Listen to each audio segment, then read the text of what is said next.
The story that I'm going to read to you today is called Scuffy the Tugboat.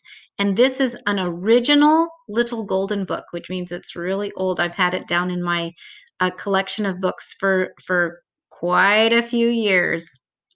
So here we go. Scuffy the Tugboat. Scuffy was sad. Scuffy was cross. Scuffy sniffed his blue smokestack.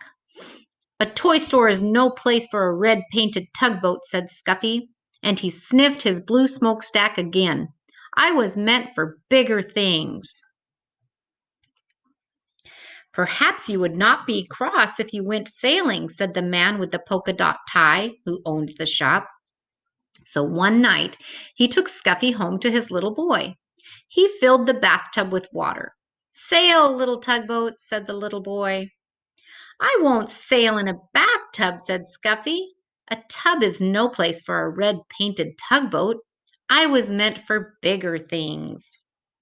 The next day, the man with the polka dot tie and his little boy carried Scuffy to a laughing brook that started high in the hills. Sail, little tugboat, said the man with the polka dot tie. It was spring, and the brook was full to the brim with its water, and the water moved in a hurry, as all things move in a hurry when it's spring. Scuffy was in a hurry, too. Come back, little tugboat, come back, cried the little boy, as the hurrying, brimful brook carried Scuffy downstream. Not I, tooted Scuffy.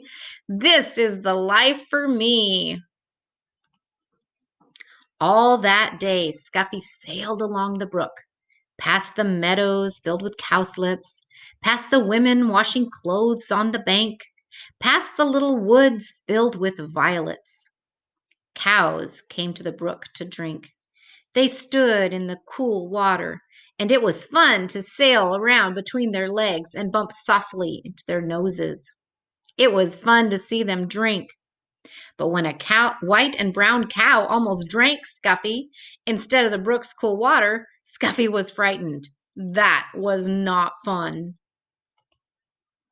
Night came, and with it the moon.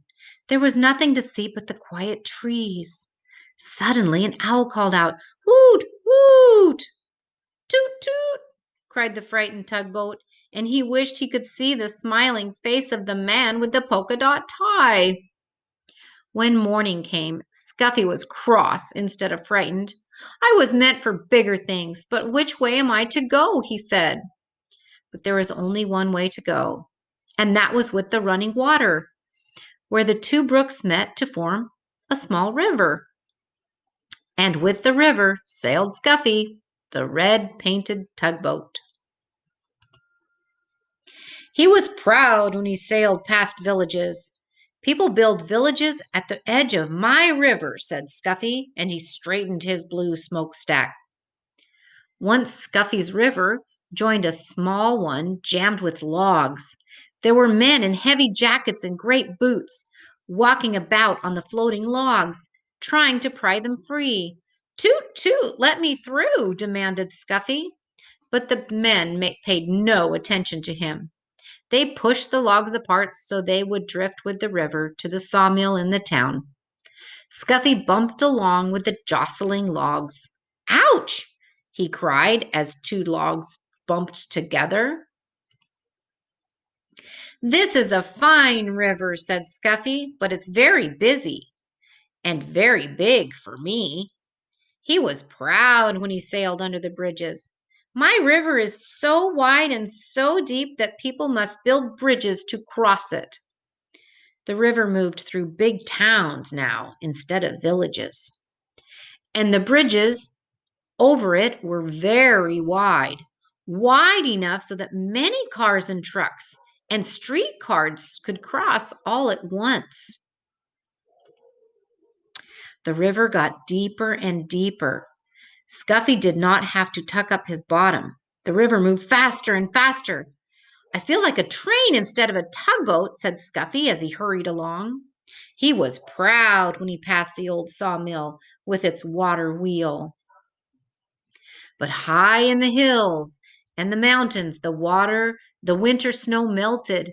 Water filled the brooks and rushed from there into the small rivers. Faster and faster it flowed to the great river where Scuffy sailed. There is too much water in this river, said Scuffy, as he pitched and tossed on the waves. Soon it will splash over the top, and what a flood there will be! Soon great armies of men came to save the fields and towns from the rushing water. They filled bags with sand and put them at the edge of the river. They're making higher banks for the river, shouted Scuffy, to hold the water back. The water rose higher and higher. The men built the sandbags higher and higher. Higher went the river. Higher went the sandbags. At last the water rose no more.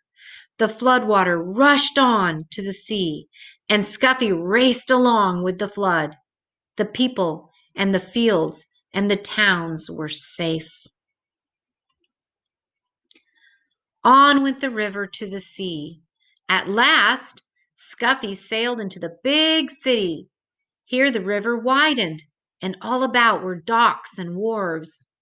Oh, it was a busy place and a noisy place. The cranes groaned as they swung the cargoes onto the great ships. The porters shouted as they carried suitcases and boxes on board. Horses stamped and truck motors roared. Streetcars clanged and people shouted. Scuffy said, "Toot, toot," but nobody noticed. "Oh, oh," cried Scuffy when he saw the sea. "There is no beginning and there is no end to the sea. I wish I could find the man with the polka dot tie and his little boy." Just as the little red painted tugboat sailed past the last piece of land, a hand reached out and picked him up. And there was the man with the polka dot tie, with his little boy beside him. Scuffy is home now with the man with the polka dot tie and his little boy.